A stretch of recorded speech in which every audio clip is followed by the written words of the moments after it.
சங்கீதம் 94 ஒரு சில வசனங்களை வாசித்து செய்திக்குள்ளாக நாம் கடந்து செல்வோம்.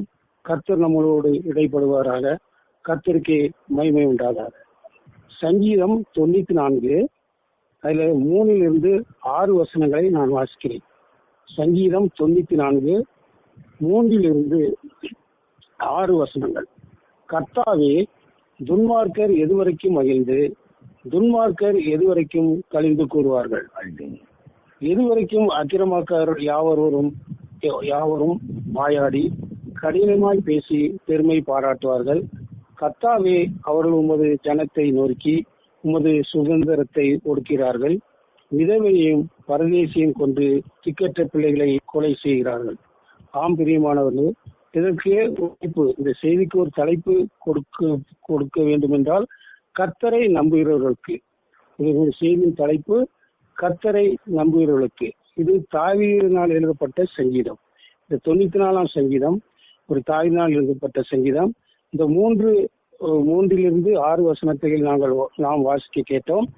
இதுல என்னவென்றால் துன்மார்க்கர், இது ஒருவேளை தாவீதினுடைய கோபமாக இந்த 4 வசனங்களை அவர் எழுதிக்கிறார் என்று நான் விசுவாசிக்கிறேன். துன்மார்க்கர் இந்த காலத்திலே எதுவரைக்கும் மகிழ்ந்து எதுவரைக்கும் களி கூர்ந்து இருக்கிறார்கள் என்று நான் வாசிக்கிறோம். அதாவது துன்மார்க்கர் செய்கிற அநியாயங்கள், அவருடைய அழைப்புகள், அதிலே அவர்கள் மகிழ்ந்து கலிகூறுகளாக இந்த நாட்களிலே காணப்படுகிறார்கள், மகிழ்கிறார்கள். துன்மார்க்கர் நமக்கு விரோதமாக துன்மார்க்கர் செய்கிற காரியங்கள் எல்லாம் நீங்கள் அறிவீங்கள். அவர் பொல்லாவுக்கு இடையே எல்லா பொல்லா காரியங்களை செய்கிறார்கள், மற்றவருக்கு விரோதமானதை பேசுகிறார்கள், அவர்கள் செய்கிறதுதான் சரி என்று காணப்படுகிறார்கள். இப்படிப்பட்ட துன்மார்க்கர் இதிலே மகிழ்கிறார்களாம். அவர்கள் துன்மார்க்கத்துல ரொம்ப மகிழ்ந்து அதுல தேவனை கூட மறந்து கூட அவர்கள் மகிழ்ந்து காணப்படுகிறார்கள். ஆனாலும் அவர்கள் அந்த துன்மார்க்கில் எது வரைக்கும் களி கூர்ந்திருப்பார்கள். ஒருவேளை அவர்களுக்கு ஆசைகள் இருக்கலாம், அந்தஸ்துகள் இருக்கலாம், ஒருவேளை ஏதாவது செல்வங்களோடு இருந்தாலும் அது வரைக்கும் தான் அவர்கள் கழிந்து இருப்பார்கள். ஆனாலும் அவர்கள் கடினமாக பேசுகிறார்கள். அவர்கள் யாரை கண்டாலும் அவர்களுடைய பொருளாதார அவர்கள் கையில் இருக்கிறது என்று தெரியவில்லை. ஆனாலும் அவர்கள் மற்றவர்களை கடினமாய் பேசி அவர்கள் பெருமை பாராட்டுகிறார்கள். அவர்கள் பெருமை பாராட்டுகளாக காணப்படுகிறார்கள். துன்மார்க்கர் அப்படிப்பட்ட காரியங்களில் பெருமை பாராட்டுகிறார்கள். கர்த்தர் அவர்கள் உமது ஜனத்தை நோக்கி உமது சுதந்திரத்தை ஒடுக்கிறார். நம்முடைய சுதந்திரத்தெல்லாம் அவர்கள் எல்லாம் ஒடுக்கிறவராக காணப்படும். இது ஒரு தாய்க்கு ஒரு கோபமாக இந்த வசனங்கள் காணப்படுகிறது. அது மட்டுமல்லாமல் விதவையும் பரதேசியும் கொன்று திக்கற்ற பிள்ளைகளை கொலை செய்கிறார். பாருங்க, விதவையும் பரதேசியும் கொள்கிறார்களாம். திக்கற்ற பிள்ளைகள், தாய் தகப்பன் பிள்ளைகள் எல்லாம் கொலை செய்கிறவர்களாக இந்த துன்மார்க்கர் ஜீவிக்கிறார்கள். அவங்களெல்லாம் கர்த்தரை நம்பாதவர்களாக காணப்படுகிறார்கள். அப்படிப்பட்ட அந்த 4 வசனத்தை வாசிக்கும் போது இப்படிப்பட்ட சூழ்நிலையில துன்மார்க்கர்கள் காணப்படுகிறார்கள், அக்கிரமங்கள் செய்து கொண்டிருக்கிறார்கள். அதே போல கேள்வியாக ராஜா கேட்கிறார். அது என்னென்றால் அடுத்ததாக அதே வசனம், அதே சங்கீதம் 94 7-10 வசனங்களை வாசிக்கும் பொழுது 7-10 வசனங்களை நான் வாசிக்கிறேன். கர்த்தர் பாரார், யாக்கோபின் தேவன் கவனியார் என்று சொல்கிறார்கள். ஜனத்தில் மிருக குணம் உள்ளவர்களே உணர்வடையுங்கள், மூடரே எப்பொழுது புத்திமான்கள் ஆவீர்கள்? காதை உண்டாக்கினவர் கேளாரோ, கண்ணை உருவாக்கினவர் காணாரோ? ஜாதிகளை கண்டிக்கிறவர்கள் கடிந்து கொள்வாரோ, மனுஷனுக்கு அறிவை போதிக்கிறவர் அறியாரோ? கர்த்தருடைய பரிசுத்த நாமத்துக்கு மகிமை உண்டாவதாக. இந்த 4 வசனத்திலும் கேள்வியாக காணப்படுது. அதாவது கர்த்தர் நம்மளுடைய அங்கங்கள் கண்ணை படைத்திருக்கிறார், காதுகளை படைத்திருக்கிறார். ஆனாலும் அவங்க என்ன சொல்றாங்க, துன்மார்க்கர் அக்கிரமக்காரெல்லாம் அதை கர்த்தர் பார்க்க மாட்டார், கர்த்தர் கவனிக்க மாட்டார், கர்த்தர் கண் இருந்தால் பார்க்க என்று அப்படிப்பட்ட சூழ்நிலையில் துன்மார்க்கர் காணப்படுகிறார்கள். மிருக குணமாக காணப்படுகிறார்கள். அவர்களாம் இந்த காலத்துல உணர்வடைகள். அவர்கள்லாம் மிருக குணம். நம்மெல்லாம் 6 அறிவு படித்தவங்க. அவங்க மிருகம் 5 குணம் படித்தது. ஆனாலும் அவர்கள் எல்லாம் உணர்வடைகள், மூடர்கள், ஒரு மூடர்களாக காணப்படுகிறார்கள். அவர்கள் எப்பொழுது புத்திமான்கள் ஆகிறார்கள் என்கிற கேள்வியாக சேர்க்கப்படுகிறது. புத்திமான்களாக அவர்கள் எப்பொழுது இப்படிப்பட்ட செய்கிறவர்கள் எப்படி புத்திமான்கள் ஆவார்கள்? அதே போல காதை உண்டாக்கினவர் கேளாரோ என்கிறார்.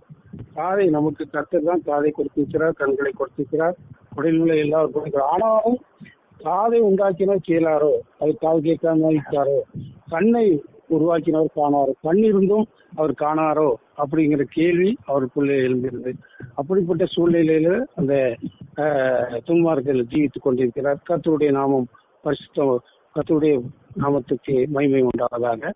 அக்கால பார்த்தா ஜாதிகளை தண்ணீர்களை கடந்து கொள்ளாரோ, மனுஷனுக்கு அறிவை போதிக்கிறார் அறியாரா என்று அவர்கள் இப்படிப்பட்ட கேள்விகளாக காணப்படுகிறார்கள்.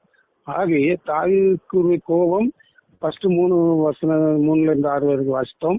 அடுத்தால கேள்வி, அவருடைய கேள்வி 7-10 வசனங்களை வாசித்தோம். இதற்கு பதில் அதே அதிகாரத்தில் தான் இருக்கிறது.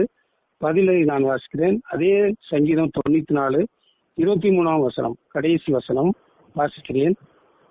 அவருடைய அக்கிரமத்தை அவர் மேல் திருப்பி அவருடைய பொல்லாப்பின் நிமித்தம் அவர்களை சங்கரிப்பார்.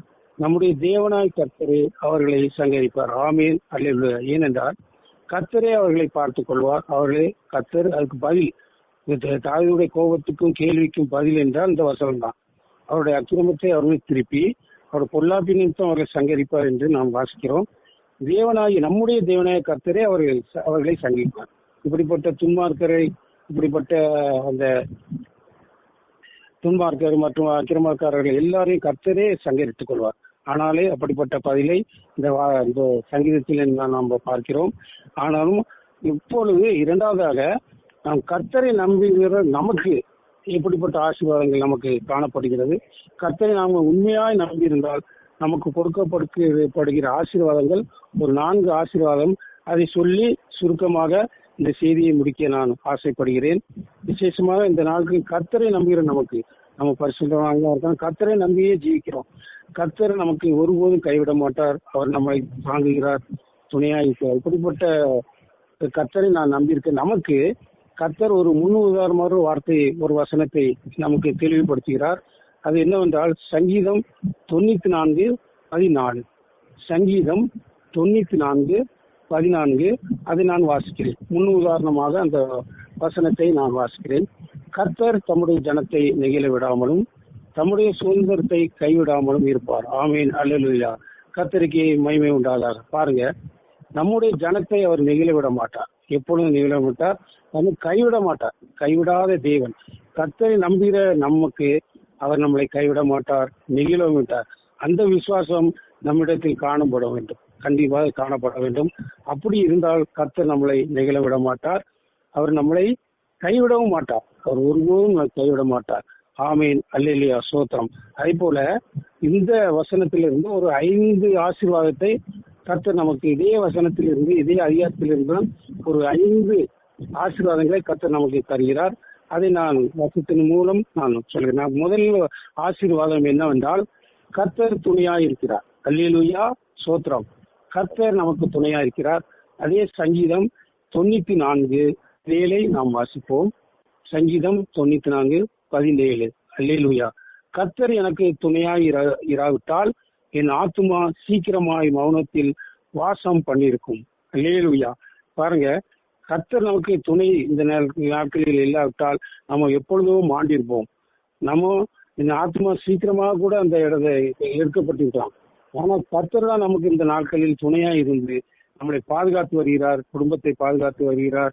மேலும் ஊழியக்கார குடும்பங்கள், ஊழிய விசுவாசி குடும்பங்கள் ஒவ்வொருவருக்கும் அவர் துணையா இருக்கிறார். அப்படி துணை அவர் நம்மளுக்கு ஒருவேளை மனுஷன் துணையா இருக்கலாம், மனுஷன் இன்னைக்கு துணையா இருந்து நம்மளை கைவிட்டலாம். ஆனால் ஆண்டவர் இன்னைக்கு துணையா இருந்தனால இந்த நாள் வரைக்கும் நம்மளை ஜீவித்திலும் நம்மளை ஆயுசையும் நம்ம கூட்டி கொடுத்திருக்கிறார். அதனாலே நம்மளுக்கு முதல் ஆசீர்வாதம் கர்த்தர் நமக்கு துணையா இருக்கிறார், அதை நாம் விசுவாசிப்போம். அல்லேலூயா. இரண்டாவதாக அவர் நம்மை தாங்கிறவராக காணப்படுகிறார். கர்த்தர் நம்மளை தாங்குகிறார் எல்லா விஷயத்திலும், பலவீனத்திலும், மற்றவருடைய எந்த ஒரு சோர்வு வந்தாலும், எந்த ஒரு சங்கடம் வந்தாலும் கர்த்தர் நம்மளை தாங்குகிறார். அவர் பாதத்தை கொண்டு நம்மை தாங்குகிறார். அவர் பாதம் கல்லிலிடாதபடி நம்மை தாங்குகிற தேவனாக காணப்படுகிறார். அதே சங்கீதம் 94:18 நாம் வாசிப்போம். சங்கீதம் 94:18. என் கால் சரிக்கிறது என்று நான் சொல்லும் போது கர்த்தாவே உமது கிருபை என்னை தாங்கிறது. அல்லேலூயா, ஸ்தோத்திரம். பாருங்க, அவருடைய கிருபை பாருங்க. நம்ம காலு ஒருவேளை போகாத இடத்துல போனாலும் கால் சறுக்கிறது, அதுவும் கூட நம்ம ஒரு இதாக நம்ம எடுத்துக்கொள்ளலாம், வார்த்தையாக எடுத்துக்கொள்ளலாம். கால் சறுக்கும் போது ஒரு இடம் சில இடங்கள் போகக்கூட இடத்துக்கு நம்ம போவோம். அந்த இடத்துல கூட கால் சறுக்கும் போது கர்த்தருடைய கிருபை பாருங்க, கிருபை தான் இந்நாள் வரைக்கும் நம்மளை தாங்குகிறது, குடும்பத்தை தாங்குகிறது, பிள்ளைகளை தாங்குகிறது, நம்மளை நேசிப்பவர்களை தாங்குகிறது, ஊழிய குடும்பங்களை தாங்கிறது, ஊழியத்தை தாங்குகிறது. கால்கள் சறுக்கிற போது கூட கர்த்தர் நம்மளை தாங்குகிறார். கர்த்தருக்கு மகிமை உண்டாதாக. இது நமக்கு கொடுக்கப்பட்ட இரண்டாவது ஆசீர்வாதம். கர்த்தர் நம்மளை தாங்கிறவராக காணப்படுகிறார். அடுத்தாப்புல தேற்றுகிறார். ஒரு தாய் தேற்றுவது போல நம்மை தேற்றுகிற தேவன். ஒரு தாய் இன்னைக்கு நம்மளை எப்படி தேற்றி அரவணைக்காரோ அதே மாதிரி நம்மை தேற்றுகிறவராக காணப்படும். இந்த மூன்றாவது ஆசீர்வாதம் ஒரு தேற்றுகிறார் அப்படின்னா நாம் பார்க்கிறோம். அதே சங்கீதம் 94:19, அதே சங்கீதம் 94:19 நான் வாசிக்கிறேன். என் உள்ளத்தில் விசாரங்கள் பெருகையில் உங்களுடைய ஆறுதல்கள் என் ஆத்துமாவை தேற்றுகிறது. அல்லேலூயா, கர்த்தருக்கு மகிமை உண்டாதாக. ஆம், பரிசுத்தமுள்ள தேவனுக்கு ஸ்தோத்திரம். எல்லாருக்கும் நன்றி. இந்த வசனம் என்ன சொல்கிறது என்று ஒரு ஆத்துமாவை தேற்று, ஒரு தாய் தேற்றுவது போல கர்த்தர் நம்ம ஆத்துமாவை தேற்றுகிறார். இந்த இது மூன்றாவதாக நமக்கு கொடுக்கப்படுகிற முக்கியமான ஆசீர்வாதம் தேற்றுகிறவராக காணப்படுகிறார். ஒருவேளை நம்ம சோர்வு அடங்கியிருக்கலாம், ஒருவேளை நம்முடைய ஜீவித்தில் ஏதாவது ஒரு பலவீனங்கள், நமக்கு அசிசுவமான வார்த்தைகள் வரலாம், அசிசுவமான வார்த்தைகளை நம்ம பேசியிருக்கலாம். அப்படிப்பட்ட நிலைமையிலும் அவர் நம்மளை தேற்றுகிறார். ஒரு தேற்றவர்களாக காணப்படுகிறார். மனுஷனை நம்புவதை பார்க்கலும் தேவன் மேல பற்றுதலா இருக்கணும். அப்படி இருந்தால்தான் அவர் நம்மளை தேற்றுவார். மனுஷனை எந்த காலத்தில் நம்ம நம்பக்கூடாது. அவன் ஆண்டவரை நம்ம நம்பும் போது அவர் நம்மை தேற்றுவராக இந்த நேரங்களில் நமக்கு காணப்படுகிறார். அவர் நம்மளை தேற்றுகிற தேவன். குடும்பத்தை தேற்றுகிறார், பிள்ளைகளை, தேசத்துள்ள எல்லா தலைவர்கள், எல்லா உலக மக்கள், எல்லா பல மதத்தினரும் அவர் தேற்றுவராக காணப்படுகிறார். இது நமக்கு கொடுக்கப்பட்டிருக்கிற மூன்றாவது ஆசீர்வாதம். கடைசி ஆசீர்வாதம், நான்காவது ஆசீர்வாதம் என்னென்றால் அடைக்கலம். அவர் நமக்கு அடைக்கலமா இருக்கிறார், கண்மலையுமாயும் இருக்கிறார். கொடுக்கப்பட்ட ஆசீர்வாதத்துல நான்காவது ஆசீர்வாதம் நமக்கு அடைக்கலம். அதே சங்கீதம் 94:22 நாம் வாசிப்போமானால் அடைக்கலம். அதை நான் வாசிக்கிறேன். சங்கீதம் 94:22. கர்த்தரோ எனக்கு அடைக்கலமும் என் தேவன் நான் நம்புகிற கண்மலையுமாய் இருக்கிறார். அல்லேலூயா, கர்த்தருடைய பரிசுத்த நாமத்துக்கு மகிமை உண்டாவதாக. ஆம் பிரியமானவர்களே, கர்த்தர் நமக்கு அடைக்கலமா இருக்கிறார். 91ஆம் சங்கீதம் அந்த 9ஆம் வசனத்தை நாம் வாசிப்போமானால், எனக்கு அடைக்கலமாக இருக்கிற உன்னதமான கர்த்தரை உனக்கு தாவரமாக கொண்டார். அல்லேலூயா, கர்த்தருக்கு மகிமை உண்டாதாக. எனக்கு அடைக்கலமா இருக்கிற, பார்த்துக்கோங்க, நமக்கு அடைக்கலம் தேவன் தான் அடைக்கிறான். ஒரு செட்டை கோழி தனக்கு சிறைகளை அடைக்கலம் கொடுக்கிறது போல கர்த்தர் நமக்கு அடைக்கலம் கொடுத்து இந்நாள் வரைக்கும் நம்மை பாதுகாத்து, தாயின் கருமுன்னே நம்மளை தோன்று முன்னே நம்மளுக்கு ஒரு அடைக்கலம் கொடுத்து இந்த நாள் வரைக்கும் நம்மளை அடைக்கலமாய் பாதுகாத்து வருகிறார். அப்படிப்பட்ட தேவனை தான் நாம், ஜீவனுள்ள தேவனைத்தான் நாம் நாட்களில் நாம் ஆராதித்து கொண்டிருக்கிறோம். அப்படிப்பட்ட தேவனை நாம் அடைக்கலமாக இருக்கிறார். நாம் என்ன பாவங்கள் செய்தாலும், துன்மார்க்கர்கள் மற்றும் அக்கிரமக்காரர்கள் என்ன பாவங்கள் செய்தாலும் அவர்களுக்கும் ஒரு அடைக்கலமாக இருக்கிறார். கர்த்தரை நம்புகிற நமக்கும் அவர் ஒரு அடைக்கலமாக இருக்கிறார். இப்படிப்பட்ட 4 ஆசீர்வாதம். அது மட்டுமல்லாமல் கண்மலையமாக இருக்கிறார். பாருங்க, நித்திய கண்மலை, அவரே நமக்கு கண்மலையாக இருக்கிறார். நீரேன் கோட்டையின் தேவன், நான் நம்பிக்கை கண்மலை என்று சொன்ன வார்த்தையின்படி கண்மலையா இருக்கிற தேவன். இப்படிப்பட்ட கர்த்தரை நம்புகிற நமக்கு, கர்த்தரை நாம் நம்புவோம். நம்ம குடும்பத்துல நம்ம யாரை நம்புவோமோ நம்பலையோ, கர்த்தரை நம்ப. நம்ம பிள்ளைகளை நம்புனா இன்னைக்கு கைவிட்டுவாங்க, பெற்றோர்கள் நம்மளை கடைசி காலத்தில் நம்ம வாழ்ந்து கொண்டிருக்கிறோம். யாரையும் நம்பி நம்ம வாழக்கூடாது. ஆனால் இந்த கடைசி காலங்களில் கர்த்தர் நமக்கு ஜீவனை கொடுத்திருப்பாரானால், ஆயுசை கூட்டி கொடுப்பாரானால், கர்த்தருக்கு சித்தமானால், வருகை மிக மிக சமீபமாக இருக்கிறபடியினால் கர்த்தரை நம்பி இருக்கணும். நமக்கு கர்த்தரை தான் நம்ம நம்பி இருக்கிறோம். அப்படி நம்பி இருக்கும் போது இப்படிப்பட்ட 4 ஆசீர்வாதங்களை கர்த்தர் நமக்கு தருகிறார். ஒன்று, துணையா இருக்கிறார். மற்றொன்று, தாங்குகிறார். 2வது, 3வது, தேற்றுகிறார். 4வது, அடைக்கலமா இருக்கிறார், கண்மலையுமா இருக்கிறார். கர்த்தருடைய நாமத்துக்கு மகிமை உண்டாக. இந்த நேரத்தில் கர்த்தருக்கு நான் நன்றி செலுத்துகிறேன். இந்த காலை நேர ஜெபங்கள் கூடிக்கு வந்திருக்கிற ஒவ்வொருவரும் கர்த்தரை நம்புகிறவர்களாக காணப்படணும். கர்த்தரை நம்பிக்கையும் போது அவர் நம்ம ஜீவித்தில் நமக்கு ஒரு ஆசீர்வாதத்தை கொடுப்பார். நாம் கர்த்தரை நம்புவோம். கர்த்தரை எக்காலத்திலும் கைவிடக்கூடாது. கர்த்தர் தான் நமக்கு அடைக்கலமும் கோட்டை தேவனுமா இருக்கிறார். அப்படிப்பட்ட கர்த்தர்கள் நம்பி இருக்கும் போது கர்த்தர் நமக்கு கொடுக்கிற இந்த 5 ஆசீர்வாதத்தோடு நாம் வாழ்வோமானால் கர்த்தர் நம்ம குடும்பத்தை பாதுகாப்பார், ஊழியக்காரங்களை பாதுகாப்பார், ஊழியங்களை பாதுகாப்பார், தேசத்தில் உள்ள எல்லா விஷயங்களிலும் நம்மை பாதுகாப்பார். ஆனால் நம்ம கர்த்தரை நம்பணும். கர்த்தரை நம்பவில்லை என்றால் அவர் கைவிட்டு விடுவார். கர்த்தரை நம்பி நாம் ஜீவிக்கும் போது கர்த்தர் நமக்கு எல்லா ஆசை வாங்கி தருவார். இந்த நாட்களில் இந்த செய்தியை கேட்ட ஒவ்வொருவரும் நம்புவதாக காணப்படணும். அதே போல நான் ஒரு பாடலை பாடி இந்த செய்தியை முடிக்கிறேன். கர்த்தர் அந்த வார்த்தைகளை ஆசீர்வதிப்பாராக. ஏதாவது குற்றங்கள் குறைகளா இருந்தாலும் தயவாய் மன்னித்துக் கொள்ளும்படி சேர்க்கிறேன். பாஸ்டர் ஜெயராம் அவருக்கு நன்றி சொல்கிறேன். அதே போல ஜெயபாண்டி சார் அவருக்கு நன்றி சொல்கிறேன். ஒரு சிறு பாடலை பாடி இந்த வார்த்தையை நான் முடிக்க ஆசைப்படுகிறேன்.